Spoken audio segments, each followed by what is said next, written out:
Naghain ng kontra sa laysay sina Senador Joey Villanueva at dating Senador Bong Revilla kaugnay sa reklamong nakatanggap umano sila ng kickback mula sa ilang flood control projects sa Bulacan.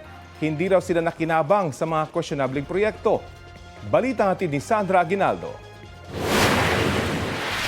Sa pagpapatuloy ng preliminary investigation sa umanay maanomalyang flood control projects sa Bulacan, nag-file ng kanilang counter-affidavit sa Department of Justice sina Senador Joel Villanueva at dating Senador Ramon Bong Revilla Jr.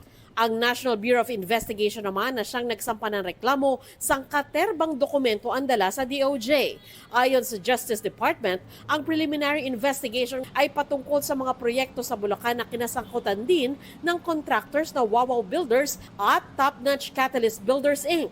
Sabi na DOJ, idiniklara ang mga proyektong 100% complete pero ang iba ay ghost project naman o kaya ay hindi kompleto. Naharap sina Villanueva at Revilla sa magkahiwalay na reklamo. Si Senator Bong Revilla in these 6 cases, sa respondent lang po siya sa isa. Okay, tapos si Senator Joel Villanueva is also respondent in another case in one of the 6 cases. Doon po sa 6 na yon, the charges are multiple.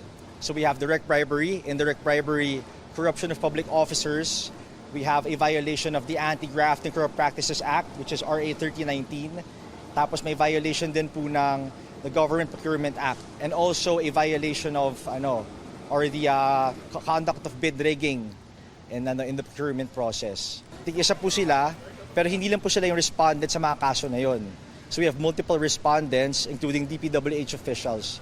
Muli na maitinanggi ni Villanueva na nakinabang siya mula sa flood control projects sa Bulacan. Alam na alam niyo yung nangyayari tungkol sa flood control, kinamumuhian natin for so many years.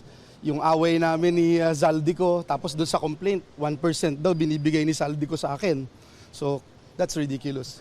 Ayon sa kanyang abogado, meron silang 3 testigo kasama na rito ang staff ni Villanueva na kinilala ni dating Bulacan District Engineer Henry Alcantara bilang peng na inabutan umano niya ng 150 million pesos sa rest house sa Bulacan. Sabi ni Alcantara, para raw ito kay Villanueva bagamat hindi umano alam ng senador na mula ang pera sa flood control. Pero sabi ng kampo ni Villanueva, hindi totoo ang paratang ni Alcantara. Walang binigay. Walang binigay. So, nasa ng pera ko? Nasa kanila siguro. Sa engineers? Saan pa pupunta? Si Revilla naman, hindi nagpaunlak ng interview pero ayon sa kanyang abogado, walang basihan ang akusasyon laban sa kanya. Matatandang idinawit si Revilla sa flood control din na Alcantara at dating DPWH Undersecretary Roberto Bernardo. Ayon kay Bernardo, tumanggap si Revilla ng 25% commission mula sa flood control. Yung mga ganitong complaint na fina-file na walang batayan, para bang final lang, para lang mangharas o mang-abala ng isang individual. So, sa totoo lang, yung mga ganitong complaint, ayon sa batas at sa rules ng evidence, hindi ito dapat paniwalaan. But in the case of Yusek Bernardo, I think we pointed out that he has submitted five affidavits. Ang tingin namin, he was trying to really enter the witness protection program. And the only way that he can be admitted is actually point to somebody higher. Kaugnay pa rin sa flood control issue, inilahat ng DOJ na gumugulong na rin ang investigasyon nito sa plunder complaint laban kay dating Representative Zaldico.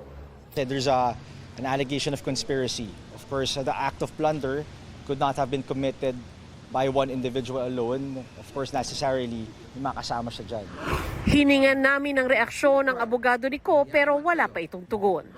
Sandra Aguinaldo, nagbabalita para sa GMA Integrated News.